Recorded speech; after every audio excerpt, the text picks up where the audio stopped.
Good evening. I'm Julián Zugazagoite, and I have the distinct honor of being the director and CEO of the Nelson-Atkins. And on behalf of our board, our volunteers, and our staff, it is my pleasure to welcome all of you for a very special lecture. Tonight we have the privilege of hearing from someone that has now been almost part of our community. Andy Goldsworthy has been spending time in Kansas City, as some of you might have noticed. And it has been such a joy, and it is also a joy to have him today talk and reflect on his practice. But just a show of hand, how many of you have seen one of his movies, documenting and documentaries? Okay, so Andy, I think we're talking to people who really love and know your work here. That is great. Thank you. But then, should we screen some of his movies anyway? Okay. So we will ask him to do that eventually, because I think we should, just to continue being immersed in his work, screen some of his works. But let me tell you, when dreams come to fruition, it looks a little bit like when the Whole Family Foundation calls and says, we want to honor Morton and Estelle Sosland. And they were so instrumental in creating the sculpture park with the iconic Scholko and commissioning Klaas Oldenburg and Kosher van Bruggen to do it. And in Don's words, he's like, and we want to honor Morton and his vision and everything, and we want to commission a work of art that would do that for the sculpture park. And then, of course, the next thing is like, well, why don't we get Morton involved? If he's not going to be a surprise for him, why don't we have him help choose the work of art? And then very quickly, Don said that that's a great idea, and nothing could have been more joyful to have that meeting in which Estelle and Morton came, and we started talking, and there was evidence of one name, and it was, let's do something. Let's see if Andy Goldsworthy would come and do something. And the great thing is that also, you throw ideas, and in my world, for every 100 ideas, there's one that comes to fruition. So I was a bit scared, saying, well, but let's have other options just in case this doesn't work. And for those of you, of course, who know Morton, there was no, that's it. So the good luck in that, too, is that over many, many, many years, we have a friendship with Mary Sabatino, who happens to represent Le Long Gallery and happens to represent Andy. And so I say, hey, is there anything at all possible that you think that he could come and look at our grounds and a project with us? And definitely his international calendar was filled with so many projects, and it was so impossible. And then when they talked about this, all of a sudden, and then there was a trip because he was finishing a project that he could sneak into Kansas City.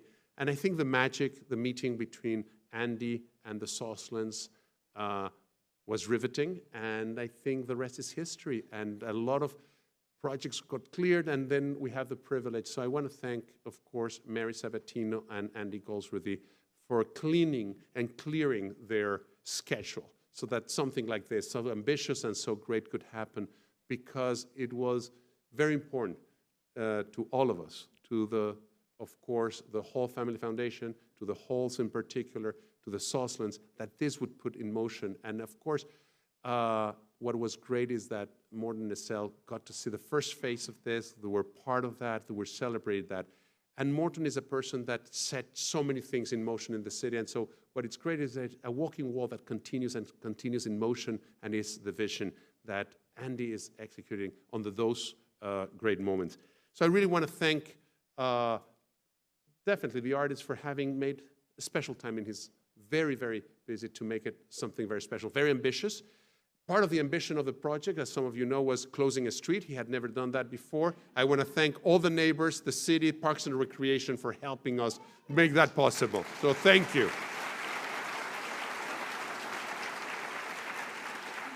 And since we're talking to all of you that are converted to the project, you know that this is only phase 2.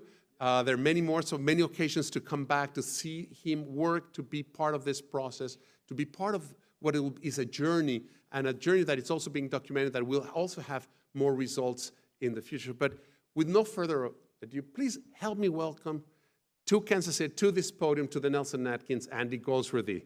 Thank you.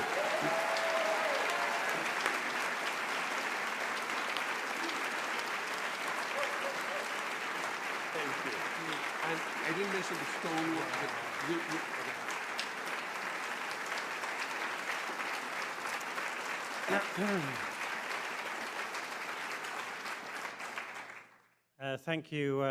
thank you very much. That's an amazing. Anyway, I should say that I've never been in a situation where the energy of the institution and the willingness for this work to happen ever happened with such momentum and speed and energy. So I have you to thank and the Nelson-Atkins to thank for that. And that energy has gone directly into the walking wall and given it momentum too. So yes, I was asked, I think about 2 years ago, to come to look at the Nelson-Atkins for the view of doing a project in honor of Estelle and Morton Sosland, who had commissioned the shuttlecocks, which I think is a fabulous work. As you know, it straddles the campus, the grounds of the museum, and the space between the shuttlecocks is as important as the objects themselves. And that space, I perfectly understand the reason for keeping that space clear, and I'm fully supportive of that. However, that does create some problems for an artist coming to work here, especially when it is in honor of the very people that commissioned a work of such magnitude that embrace the whole space. So how am I going to make something that could embrace the whole space, deal with the whole space, without encroaching on the hallowed ground between the shuttlecocks? So that's a really interesting and creative challenge. And I came up with several possibilities, which were narrowed down to about 2 or 3 ideas. And lowly drains were one of them. But drains are the interface. They're the portal between the beneath the ground and above ground, and it's where all the water goes. You know, so they're very important, very potent things in their own way. And I do have a love of acknowledging or looking at things that are often dismissed or ignored. So one of the ideas was to, this is actually at the camper, but the idea was to make, this one's here, into kind of portals for the rain to go, so that instead of rushing inside when it rains, you'd all rush out to watch the water go down these openings as a reminder of what, and the sinkholes are a big thing here too, the sinkholes. I think these would have been called the Sinkhole Project. And they would have kind of punctuated the grounds in a similar kind of, not in as obvious way as the shuttlecocks, but in their own way sort of marked out territory, their own territory in the place. I came in winter, and winter is a fabulous time for me I really like making site visits because you can really see the bones of the place. And the grass goes this wonderful brown patches so painterly. In Britain, the grass remains green, if not even greener in winter because it's so wet and mild. And these kind of dead patches of grass, which actually indicate most likely there is bedrock close to the ground. And once again, the idea of kind of going underneath the surface, looking for things that are hidden almost, gave me the idea of possibly making a wave of limestone, that would stone rise up out of the ground on these places. And the bedrock, the limestone that is in the Midwest, is figured very strongly in the works that I've already made here. Stone Sea at St. Louis. They're arches they're not held together other than the weight of the stone, and it was always intended that people could walk underneath that and kind of submerge themselves in the arches. There has been some issues in that happening, but I think that if you ring and make an appointment, and I strongly suggest that you do, to put pressure on that possibly less, no, I'm not going to say that, institution, to motivate them into allowing people into the space. But it was making a connection to the underlying space again, the bedrock. And of course, the walls in the area around here. And I have a history of making walls, obviously. So I'm always interested in walls. And I've never been in a place where there were so many walls of what I would call agricultural feel to them. You know, walls that have come out of the ground, have a rough, honest rawness about them. And the hand of the maker is so evident in the section of wall. It's almost like you can read the different people who have made the walls.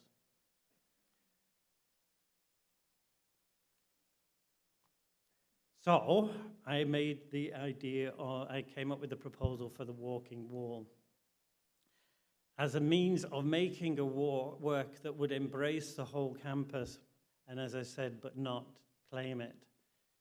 It is an idea that I'd had for a long time, and it had been usually met with incomprehension.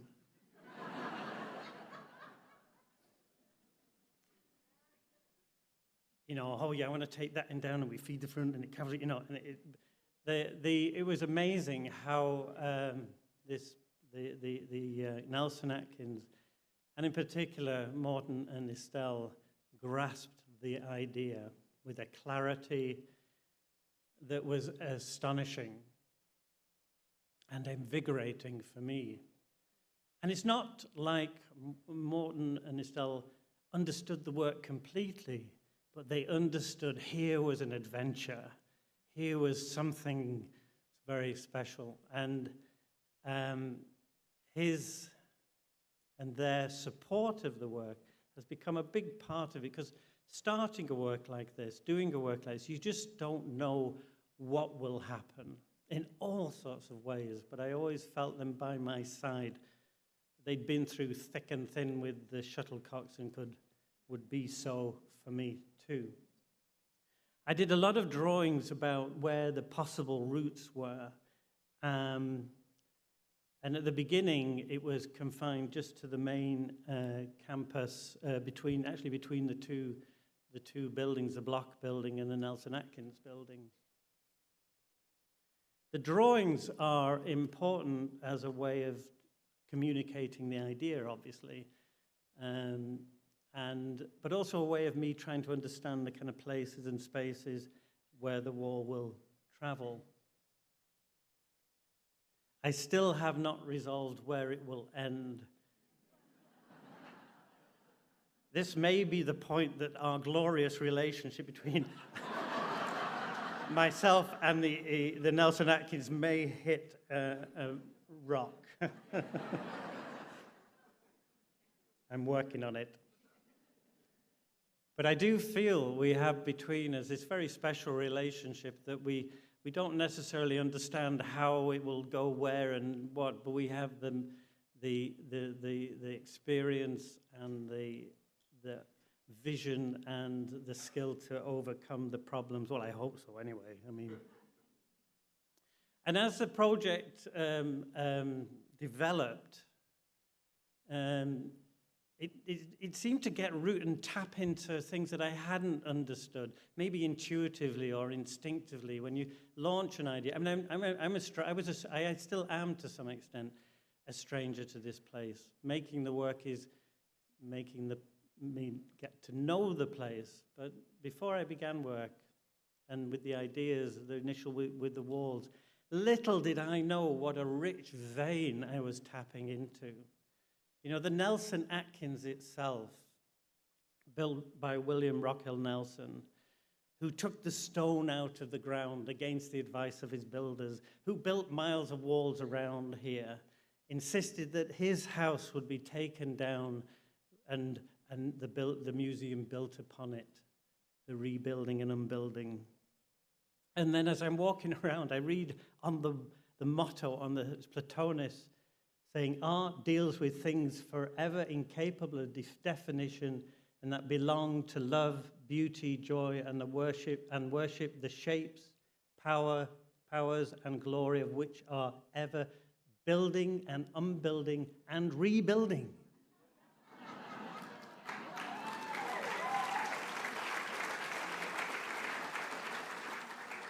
In each man's soul and in the soul of the whole world. Well, that was justification enough right there, you know. So walls, I live in Britain, I live in Scotland, and walls are all around me. These are walls very close to my own home. And they're a big part of the landscape. And I've learnt a lot through them. The way they're made, the way they draw, they use the stone of the place and the structure of the stone for strength. They're a great lesson to a sculptor in that respect. The way they draw a line through the landscape, the way they draw the landscape. They are also, they stop me going places, you know, so there's two sides of them. And when I was a young artist, I often had to jump over walls into other people's, well, not my, into places I shouldn't go to make sculpture. This wall is right, that's where I live. This is a wall that's at the back of my house. And as I'm sure as you know, I make a lot of ephemeral work, and often those are made on walls, like this one with ice that I froze into the wall.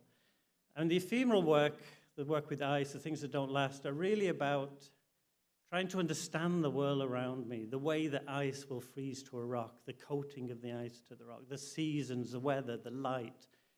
These are all things that I'm trying to understand, and also trying to understand my own place, where I fit in, how I relate to things. And I will often return to the same place or same wall many times, on this occasion to dust the freshly fallen snow off the wall.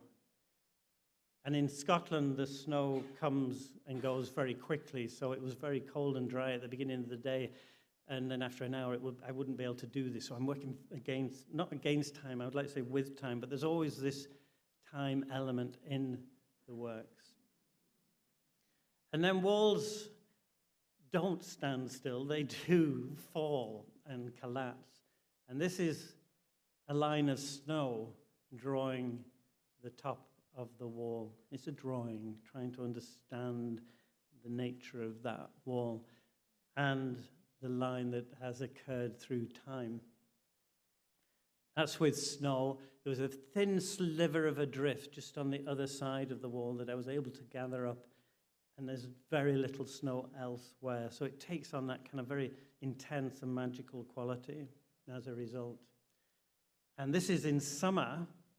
It's obviously not with snow. I know Scotland is cold, but it's not that cold. And this is with wool, sheep wool.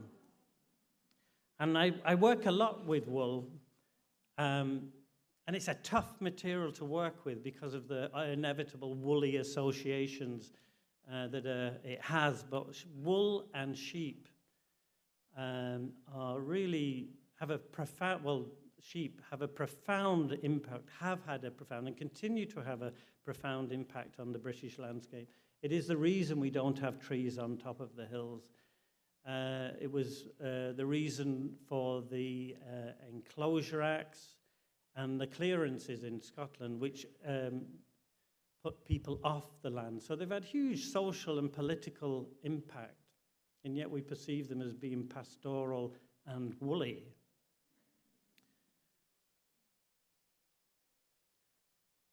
And there are occasions when I work with the fence, which is different to the wall. This is barbed wire that I've wrapped in wool. I didn't take the barbed wire off, really. I know there's a few farmers here. I didn't. It already broken. You know what fences are like. They're always very rickety, and as was this one. The farm, I don't have, I've just recently got a few acres around where I live, but for the most part, I work on other people's land, and I like that. The social, kind of makes me aware of the social nature of the landscape. And that when I'm working in a place, a farmer will come across me and ask what I'm doing, and I have to explain, well, actually, I'm sticking ice in your fence.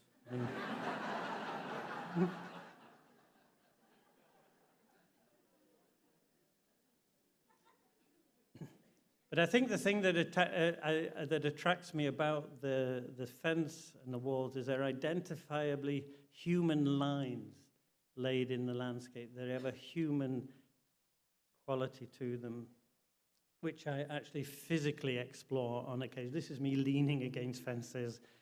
The farmer didn't see me doing this. And they were really in bad condition anyway, the fences.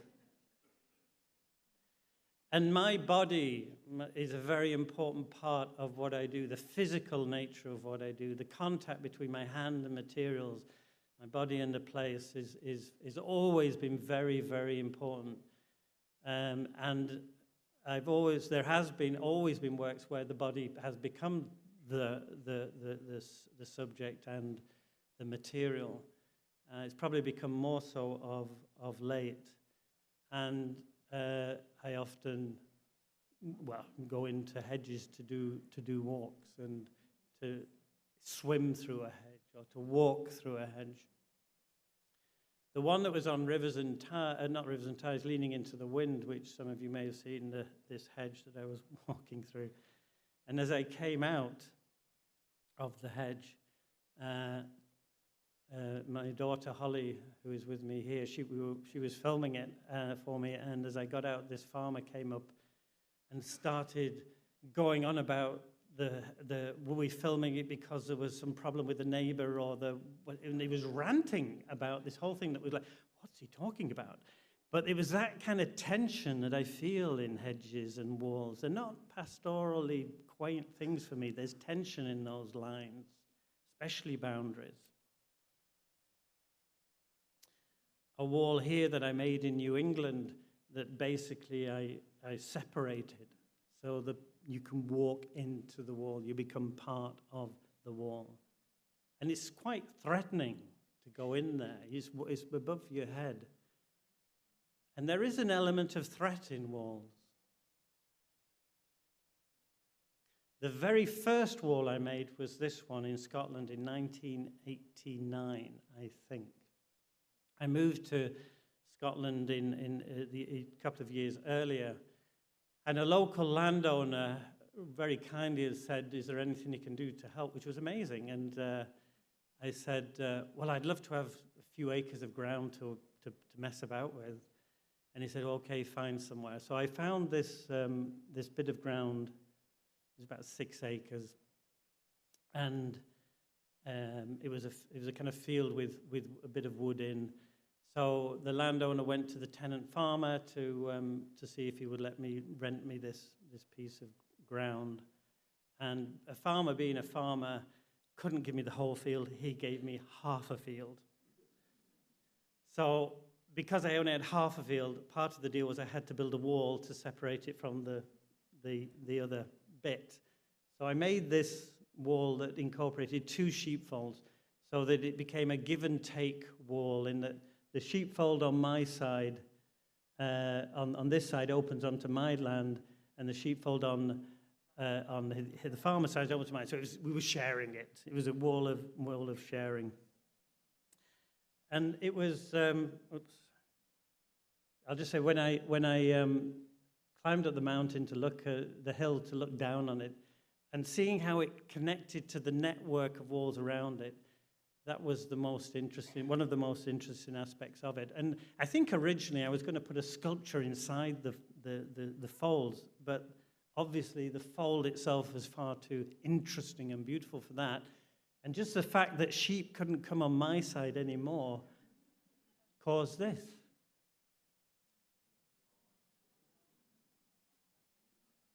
That's amazing. That's the power of sheep. The second wall that I made was in Grisdale Forest in Cumbria, which was this one.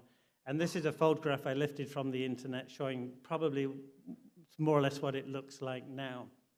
It's hardly known, this work. And it's an interesting thing. One of the big differences between the ephemeral work and the projects are that when I finish an ephemeral work, the end of ephemeral is when it, not always, but most often, that's the moment it decays and goes back. The projects, the big works, the moment they're finished is the beginning of their life. And what life they have is so dependent on the way people respond to them, look after them, nurture them, care about them, or don't, in this instance. And this work is just disappearing into the ground, not known, and I suspect very, very rarely visited. As opposed to the Storm King wall, which is so loved and has this amazing life. I find that really quite interesting, the social nature of the works. It is not by accident that many of these projects that I do are to be walked alongside or chambers to be step into. The human nature of the work is very, very important to them.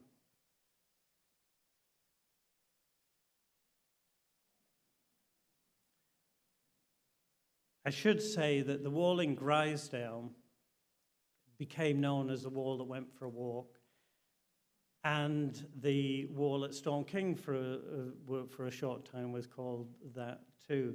And the title came from a poem by Norman Nicholson, which I don't know if I can, no, I won't be able to see it, but anyway, it's on the website that I made for the project, but it is basically saying, a wall was made to stand, but not stand still. A wall was made to walk. And it is this sense of the wall going on this journey and traveling through the landscape. Now, the first wall that I made in America is this one, which is Wood Through Wall. And coming to America, this is in New England, and seeing the walls and seeing them in the forests that were once fields, this ghost of a farming landscape, had a very deep effect on me because the hill farming around where I live is very much dependent on subsidies, and it's a very fragile economy for the hill farmer. And it's quite possible that it will cease at some point. So when I come to America and I see this farmed landscape in the woods, am I seeing something that will happen to Britain and where I live in the future? And when you think of the walls here, when they were first made, they were part of the felling and clearing of the land in which trees were cut and removed to make the fields. So I decided to rebuild a gateway and have a tree that was cut where you pass through the cut section of the tree when you go through the gateway. I made this, I think this is, I don't know, it was 20, 30 years ago. And the prospect of it lasting 5 years seemed a long time when I was in my 20s and early 30s. So the whole issue of, well, what do you do when it falls apart was, we didn't really know. I didn't really understand. So I think it was talk of rebuilding it or doing what. So there's been this really interesting tension and relationship between the people who commissioned the work, figuring how to deal with this decaying work. And eventually, I began to love the decay and to seeing it decay. It took a little longer for the clients, for the collector to reach that point, but nonetheless they reached it. And as the work has been decaying, the story they tell about the work has been growing. So they have become the sculptures. Really quite beautiful. So here to the walking wall. The idea was accepted, and so the first thing I had to do was to find the stone. And generally, I like to find the stone as near as I can to the site, and initially started trying to feel out if there were quarries in the local area. But I then realized that the Flint Hills were nearby, and that I'd previously made a work for Wichita from the stone there, and this is from that period. And the work that I made was an arch with a tree growing underneath, which will eventually envelop the arch. And the Flint Hills made a really deep impression upon me when I made this work a long time ago. I think it was one of the most extraordinary places that I'd been to in America. And I was very happy to go back there and find the more stone. And Alex Gnat, who's here, who is Flint Hills Stone, has a quarry, was my guide. He owns a quarry or two in the Flint Hills, probably 3 or 4, I don't know. But he took me to places that weren't his quarries. It was a very generous of him to do that, and it was a really wonderful adventure. This is Alex doing something for me. And I'm not telling you what it might be. And I hadn't realized on the first visit to the Flint Hills, I don't remember seeing the walls that were there, but these extraordinary fences, the walls that were built. When the law abolishing open range, the walls stopped the open range. Now if there isn't a history of tension there, I don't know what is. It's a really powerful story, the stone, the land, and people, and the miles of walls that were made by people who were possibly put off the land by the walls that were made during the closure acts in Britain and Europe, and then we came here and made walls too. And that very tension, I quite like. One of the problems. No, anyway, I won't go there yet. Maybe. And these are the walls. I mean, they're rough, beautiful, rugged walls, come straight out of the ground, built with speed just to get the wall up there. Tough, strong, but not pretty in any way. And actually, whilst I was there, Alex dropped in, and there was a group of wallers who, led by Neil Rippingale, who comes from near to my village, and I brought him across to America many, many years ago to do work in Montreal, and he's established himself here. So there's a group of wallers there making a wall for the Prairie Center, and they're making this fabulously beautiful wall, but really so different to this. And this is one of the issues that I was trying to address in the making of this wall. How my stone guys are wonderfully skilled. They can make these. But I wanted something that was a little raw and more in keeping with the walls around here. So that's when the whole idea of speed and no tape measures, no hammers. So you're just making it quickly without too much thought, without any fuss. You just not throw the wall up, because they have tremendous skill, but I wanted a certain rawness to it. I mean, amazingly, they've done this incredible job, even working really fast and speedily. And you can see here these are the old walls and some of the newer walls that are being made here.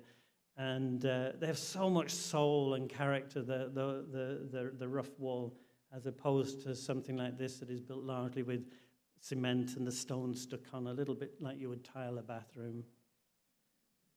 And then the other thing about the wall that Neil's crew were making, it made me realize that how a freshly quarried stone would stick out here. And it's very unusual for me to be talking about what kind of color the stones are. I usually don't worry about that too much, but it became quite important here. If the wall was going to be part of the walls, the existing walls, it had to be the right colors.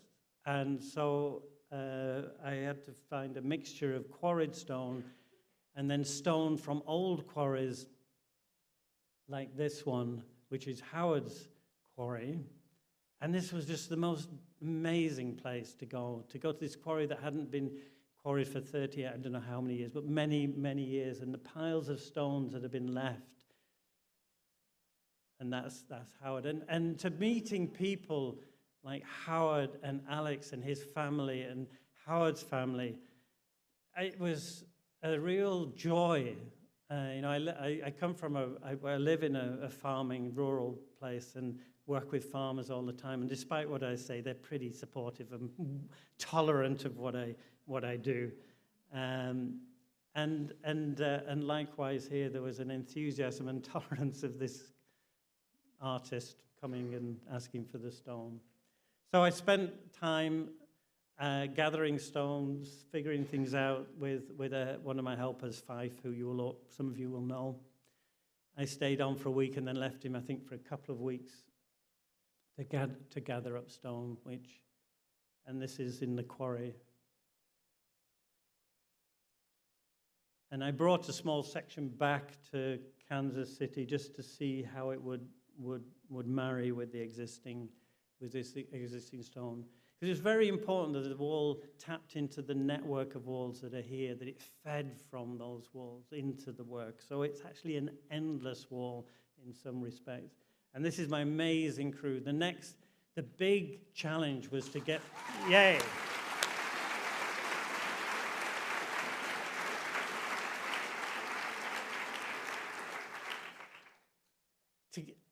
Speed was critical to the making of this work. And a good waller will typically make 3 yards a day in Britain. It's becoming less so because as the wall becomes more perfect and worked with the hammer, they make less yards a day. But walling in Britain traditionally was a waller got made his living by being paid by the yard. So speed has always been part of the wall making. And you made strong walls, but you made them quickly. And I didn't really know how many yards a day we would be able to achieve. And choreographing the whole working process was a very important part of the project. So I basically have 2 guys laying the stone, which are Jason and Ed at the top. And then Fife, third, he's supporting them, filling in. And Gordon on the right is Jason's father, and he's just here to organize and talk to people because he loves to talk to people, as you know. He's actually a fabulous waller, but he has just had his 2nd hip operation, so we're trying to take it easy with him at the moment. And the rest of my US crew, and they've just been extraordinary. It really has been, and it was very important that they are part of the work. This wall is made not just of stone, but of people. And their energy of carrying the stone, putting the stone, is the work. And in that respect, everything they do is part of the sculpture, and that I didn't want to use machines to carry the stone. I wanted it to be all done by hand, so it has this movement of people working around it, moving the stone, and that's meant that the making of the wall has been really open for people to come and see it. If we'd used machines, we'd have had to have areas cordoned off, and we'd have had to have safety gear and all the rest. This has a wonderful simplicity about the process of the human effort, which I think people have responded to very well. And not just have the people working on the wall, but the people who come to see it are also part of it, the way that their movements have been changed by the wall, where they've had to walk around it. And I see you as being, you're drawing the wall for me. So you're all very much part of that process. I even asked them not to wear clothes with logos or brightly colored clothing, and just so they felt like you just saw the figure and not nothing else. And so the first job was to sort all the stone out, mix it all up, and then we began. And I cannot explain to you what it is like that first day. I don't know if it's anxiety, but I said in the, we had a meal during the first week for Estelle and Morton, and there's a lot of people, and I said, I feel this fear of the work, and I don't hope they didn't realize I'm actually terrified. Well, in some ways I was, but I think it's similar to the fear that you must feel, and someone like Evel Knievel from Topeka must have felt when he was allowed to launch off onto something, and it would be irresponsible if he didn't feel some fear. So it was a good fear to have, but and this is the original line of the proposal, which shows it going from the steps of the Nelson-Atkins into the block building here. So it was a very short, well, not very short, it seemed long at the time. But the idea and the reception of the idea from the Nelson-Atkins, it grew, it fed the wall, it grew bigger and in scope and in scale, and the possibility of making the wall from the new area that's become part of the Nelson-Atkins and joining the two and crossing the road. And that was amazing. And the crossing the road. I mean, I went into a daze when that was thought of. I've always wanted to cross a road with a wall. I've seen walls across roads in all, and here I was with the possibility of doing it. It's an extraordinary thing that I was allowed to do that. And the wall, the line of the wall is made with very little thought, but a lot of experience. I don't want to think too much about it. I just want it to kind of find its own way. And I really don't, I know where there are points I have to reach, and there are certain sections I have to reach, but how it gets there, I'm not entirely sure even now.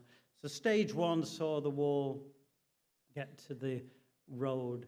And again, all the things attendant to the making and carrying of the stone are part of the work. The planks and the wheelbarrows and the marks and the footprints.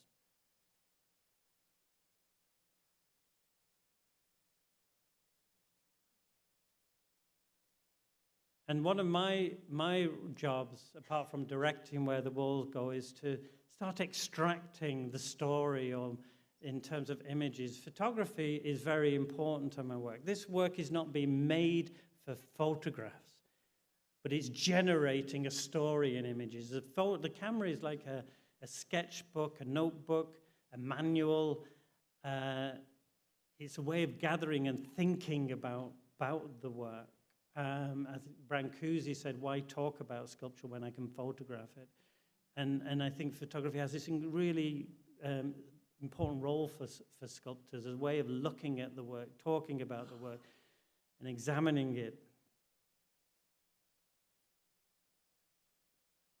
And then came the moment of taking it apart. That was amazing, seeing it break. And I felt the tension of that moment as it broke. But it was as if it was like a ship leaving its moorings. There's this pull, and then it was away, and off it went. And I've left this little section here as a reminder of where it began.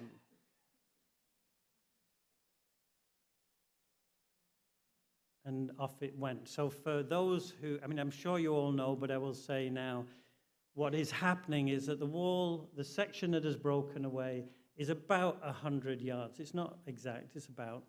So that's over 100 tons of stone. The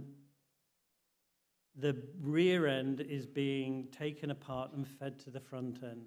So we're taking the past and bringing it to the future in this continuous process of rebuilding and unbuilding. And I am not going to give explanations. I don't want to give too many explanations as to why and what and wherever, because people have come to the wall with so many of their own interpretations and feelings to that wall in a way that I've never had for any other work.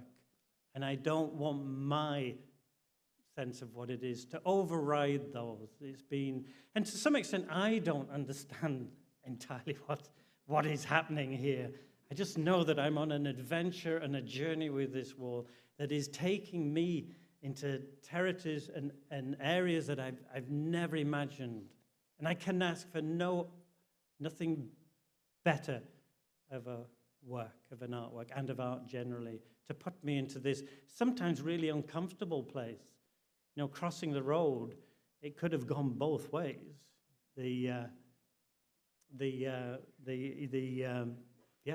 Blocking a road.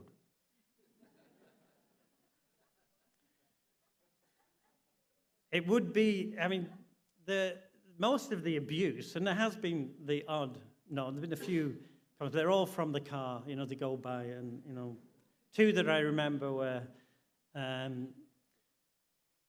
no one cares.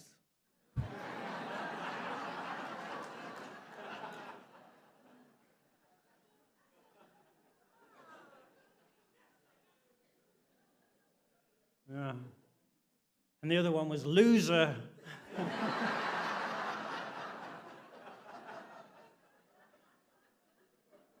I'm surrounded by people who are interested in this wall and loving this wall.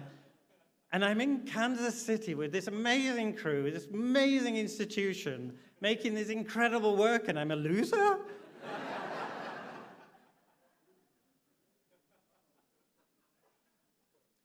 But I think that it always was there going to be the tolerance to wait and allow the wall to cross, and to enjoy the poetry of a wall crossing a road. And there has been bucketfuls of tolerance and enjoyment of this. And I think I've had far more people annoyed at me taking the wall off the road as those that asked me to. The will to it have stayed there, the wish to it stay there has been palpable. But the movement, and as the wall passes, the sense of loss. And there's many people who have come, oh, why did it go? Oh, I wish you'd left it there.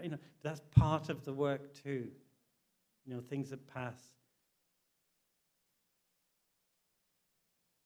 It was so interesting, and people would go there and stare at the wall because that was a place they'd always walked through. It really changed the perception of the road, the place.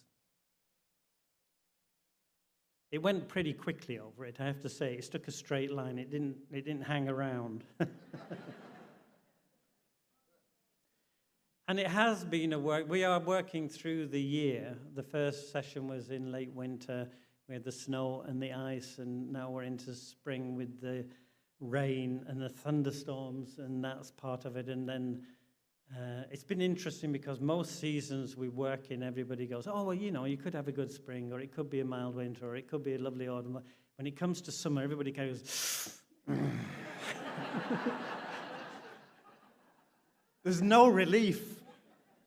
It's going to be grim, and we're from Britain, But it's really important we do that and work through the seasons.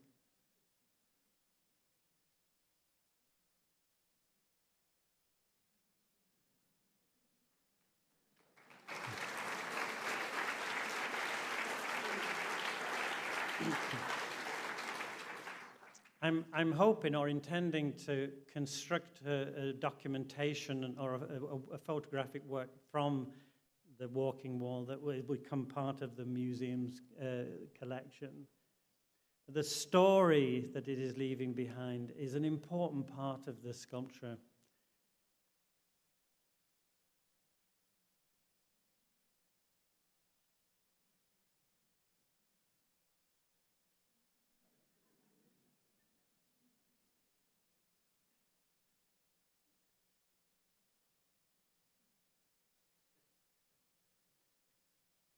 It is interesting that, and even at night when it's sleeping, and then when it rained a lot, it dammed the road. I think I've got about 3 ideas for works that are going to be from this wall for future things.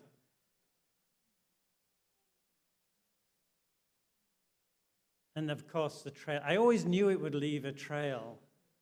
I never anticipated it being quite as defined and this line. And this, it's called the walking wall, but it's not intended to be walked upon. I am the one that walks on it, as people will have possibly seen. I'm doing a video work, a film work, where I will stitch together each section so the whole wall will be recorded as a single walk. And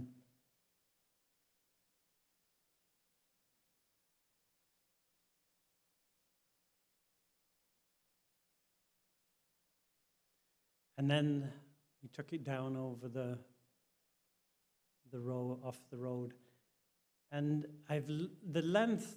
When I first had the idea, which was a long time ago, for the walking wall that I mentioned, or not, wasn't called a wall, it was just going to be a wall. It was only going to be about 10 yards long. It has happened to me so often in life that a great idea, well, I feel it's a great idea, is rejected. But it's almost like it's waiting for the right time and the right place.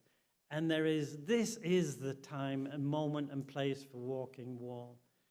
And I'm so pleased it never was realized until now. Because if I'd realized it earlier, I think it would have only been 10 yards, 20 yards long. Being 100 yards long, there's always this feeling that, you go to one end, but you don't know where the other end is. So you go looking for the other end, thinking it even could be a continuous wall at the other end. And I've enjoyed the way people will see the front end, then go to find the back end. And then seeing the wall being taken apart and being made, there's this comprehension at that moment. Oh, yeah, that's what. I still even get people coming in for the first time saying, which way is it going? So this is where it's permanently sited now. It ultimately, I don't think I've ever made a work that's been, the work itself has been its best explanation and watching it being made. And the wheelbarrows. I know I've said a lot about wheelbarrows, and I do apologize for the rudeness of American wheelbarrows, but these were shipped from Britain. They're really lightweight, and they can nip around, but they're quite lightweight. They're getting really beat up, and I love them. They've contained all the stone that's bashed into these containers. They have the memory of all the stone. And we swap out the tray, the pan, when they get too beat up, and I'm saving those. So I'm thinking of having a line of the pans from the wheelbarrows again, they will be in the museum's collection as the receptacles. And they're so abstract, so beautiful, but have that patina of the stone and the energy of stone hitting them. And on the right-hand side, you can see, this is more or less where we are at the moment, but that's what I do in the morning. I chalk on the ground, and sometimes there's several lines, and then off they go. And I don't know the day after where it will go the day after too much, but there are certain places that I have to reach. So I'm going to try and get this working. So this is a drawing that I have, which I plot out where I'm in the progress. So I have a finite amount of stone, 100 tons of stone, 100 yards of wall.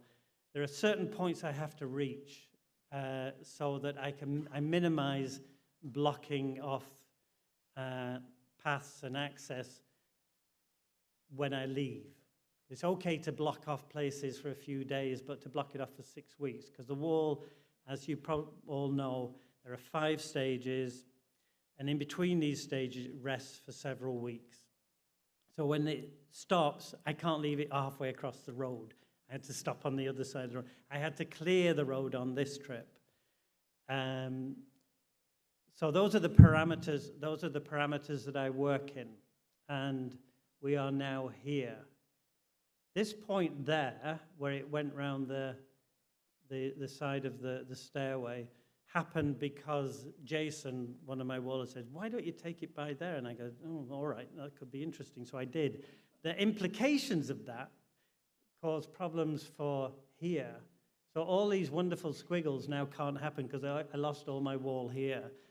The problem is I have to stop here so people can still pass through this place, so that the next stage, when it goes down there, I can leave it open as well. So this is a slightly, I haven't got enough wall to reach that point. So that's an interesting problem.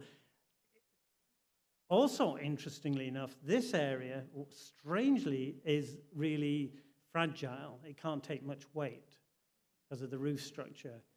So I'm going to stretch the wall out a bit. It'll lower slightly to reach that. And whilst that was, at first I said, well, should I do, can I do it? It makes the wall like a muscle, you know, that I stretch it where I need to. And when I reach the end here, because I'll have to build, I have to take more care over the foundations because it will stay there that's where it'll be permanently installed. I'll have to dig off the turf, which means I'll have to build it a little higher, so it'll actually compress at that point. So it's become elastic. So that's why I say it's around 100 yards. And I just love that it's not this, it's never been this dictated by the quantity, the size, the number of it. It's the feel, and it has to adapt like any muscle.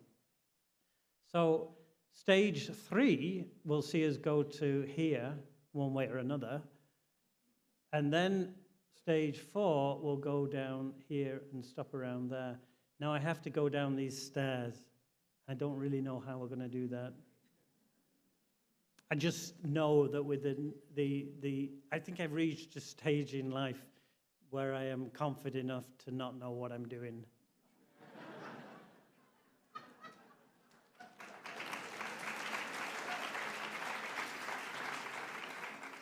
I may live to regret that statement. It will not just be the technical problem of building on the steps, it's also how do we carry the stone whilst we're building a wall in the middle of the steps. But underlying all of this is I keep thinking, they've let me do this. I cannot think of any other gallery institution anywhere that would let me do this. This is one of the...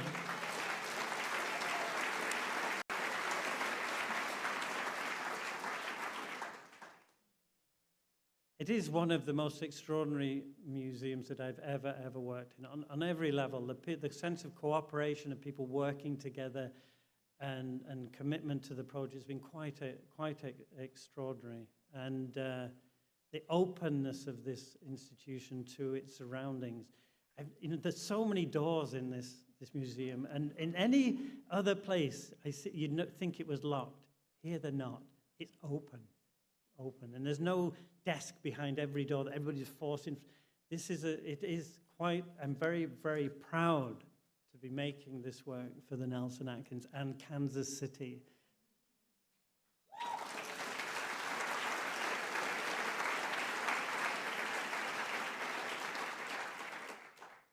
Oops. And that's where it now ends. I love this curb. Love the curb. So the wall obviously doesn't behave itself. It is unruly. It doesn't obey rules. It is going against the boundary. It is about connecting things rather than dividing things. It is confrontational at times. It will affect the front of the museum when it's completely blocked off for a few days. It's going to be interesting to see how all that works.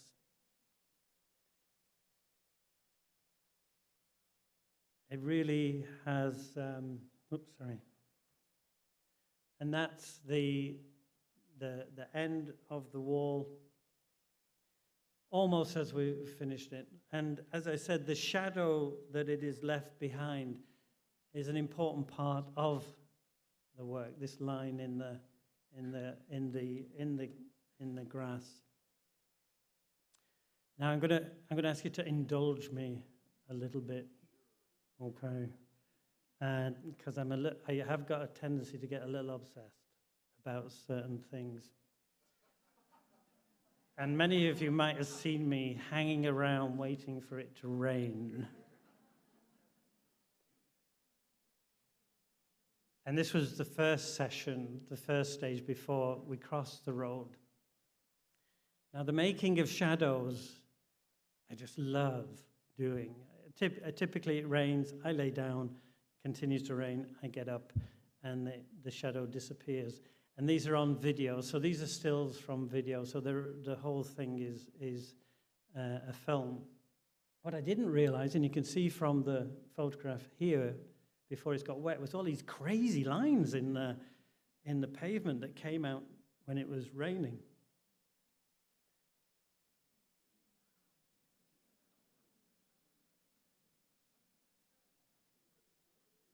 So I did 3 on the same place. It's a great surface to work on.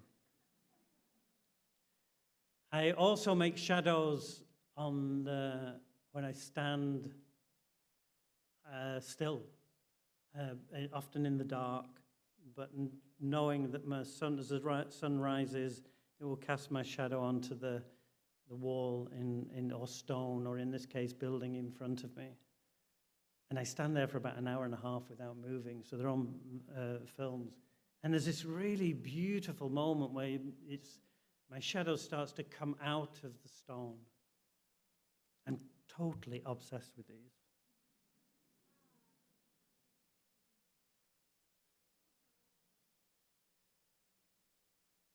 Really tricky to get it to land on a column.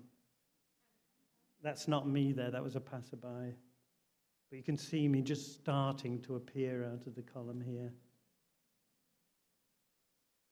And when you think that the work is about the human presence and how the pavement, the building is ingrained with the memory and presence of people, there is something I feel very appropriate about this group of work in the context of Walking Wall, but also the context of this institution.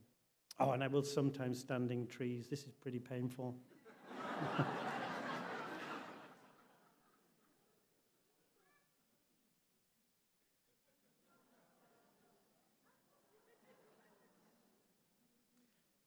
It's really tough when I start to move because, you get a little stiff after about an hour. You can see the series in here on the tower.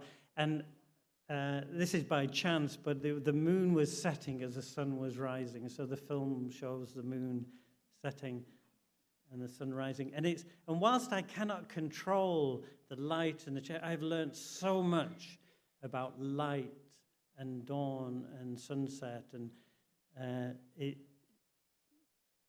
very difficult to articulate. The road was this amazing opportunity to make shadows, lying on the road with these crazy arrows, they're pointing to me or around me. So I got really, really obsessed with this one.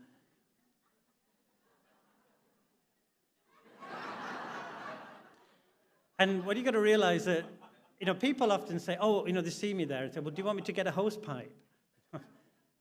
Obviously, it is all about the rain and this element of chance, and that each rainfall is different. And Lena,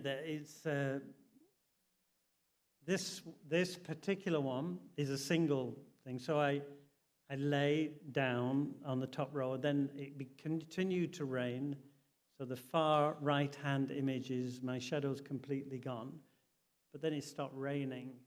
And I waited because I realized that my shadow may come back out again. So this is it going and then coming out. And it is such a thing to see yourself go and then come back. It's pretty profound, I think. It's about 36 minutes. It's about 36 minutes, the whole process. It's absolutely mesmerizing to watch. I did one on that side of the line, this side of the line. And even at night, because I was running out of time, because the road was going to be opened a couple of days. I'm getting off the road, so I went out in the middle of the night to make this shadow. That pool is actually the shadow of the street lights, and that was the last. Well, no, second to last one I did, which was the night of the tornado, and and it was the last day they were going to remove the barricade, the barriers to the road that night. So and I went out there. It was one of those weather forecasts that said it was going to rain at 11 o'clock. It didn't rain. 12 o'clock, it didn't rain. 3 o'clock, it didn't rain. I stood there for 4 or 5 hours waiting for it to rain.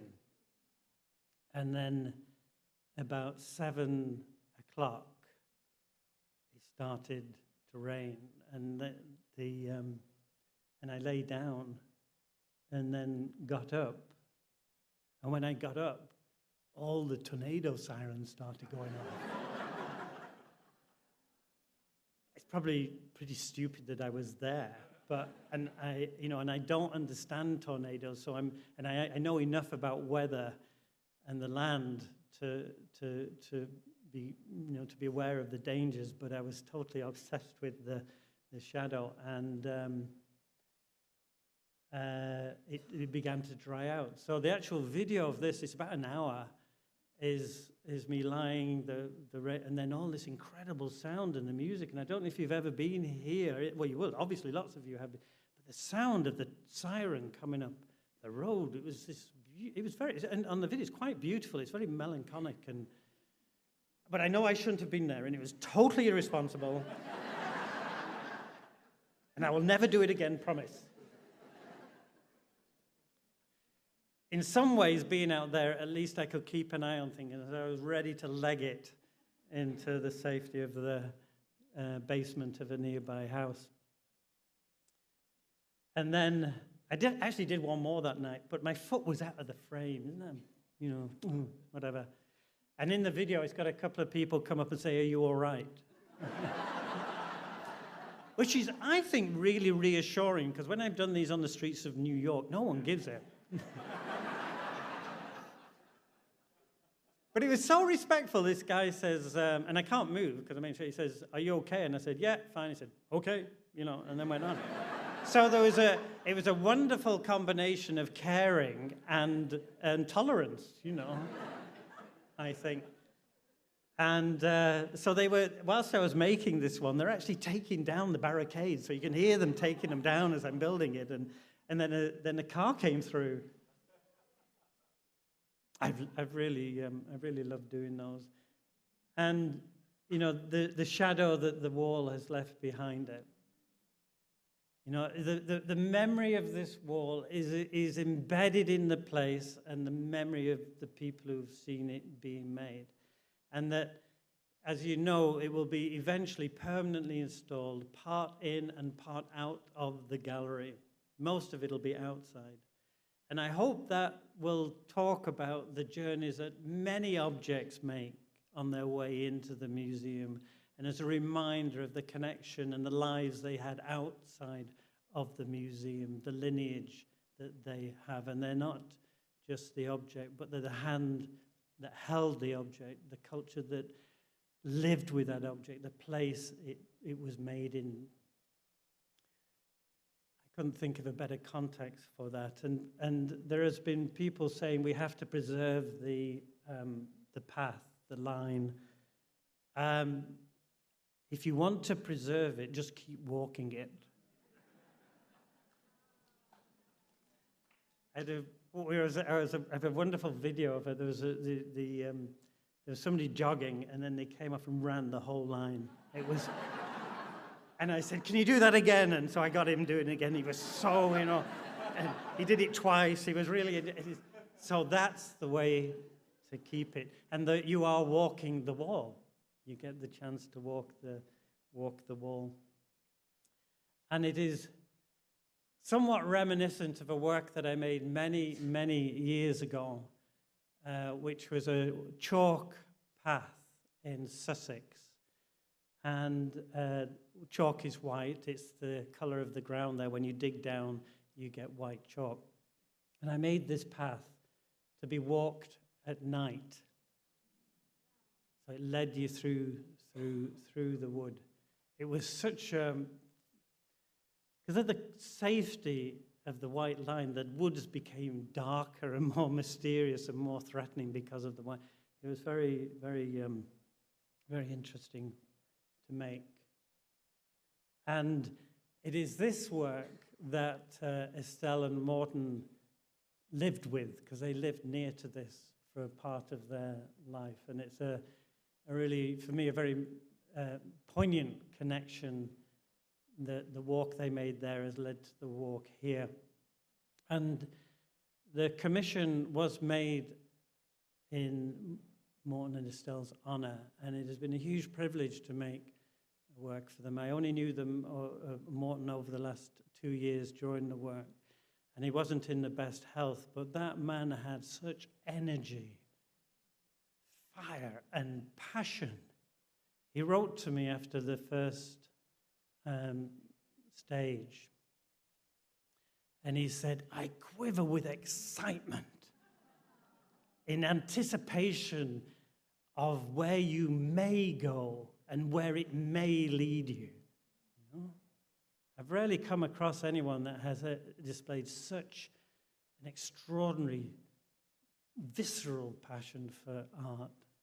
And as I say, it's been a great privilege to be making a work in their honor, and I hope that I have.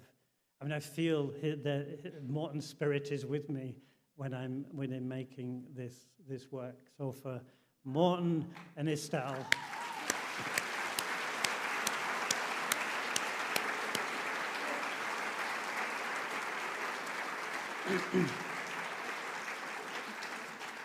And that's my last image, so I don't know how long I've talked for. I probably rabbited on quite a bit there. So I am happy to take questions if anybody wants to, but we'll perfectly understand if you need to. Actually, I do need to acknowledge Mary Sabatino and Liz Bauer from Gallery Lalonde, and my daughter Holly, who has had to suffer me lying in the rain or waiting for rain or telling me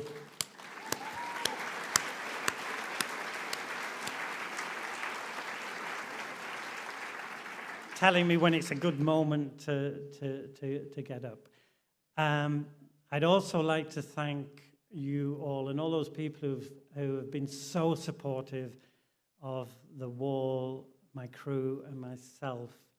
And it's a great pleasure to have the people coming regularly every day to see the progress and the cakes that we have been given.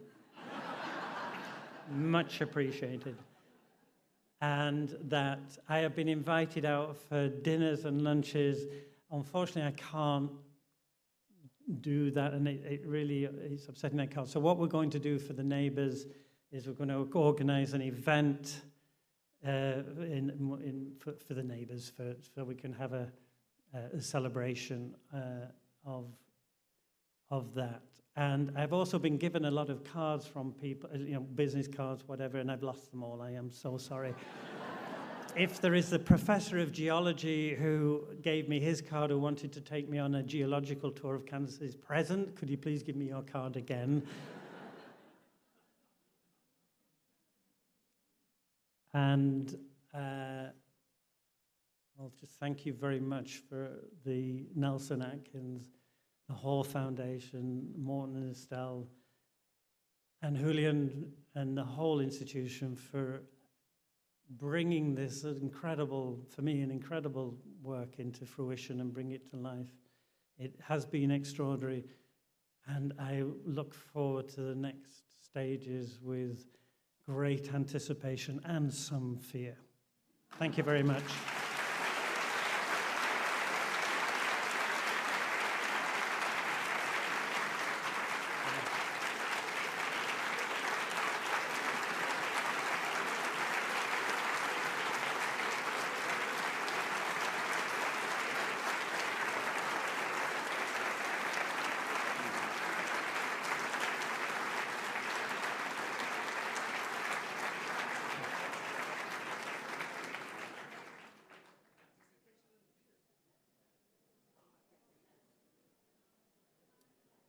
Julian and I have decided that we don't need to answer any questions.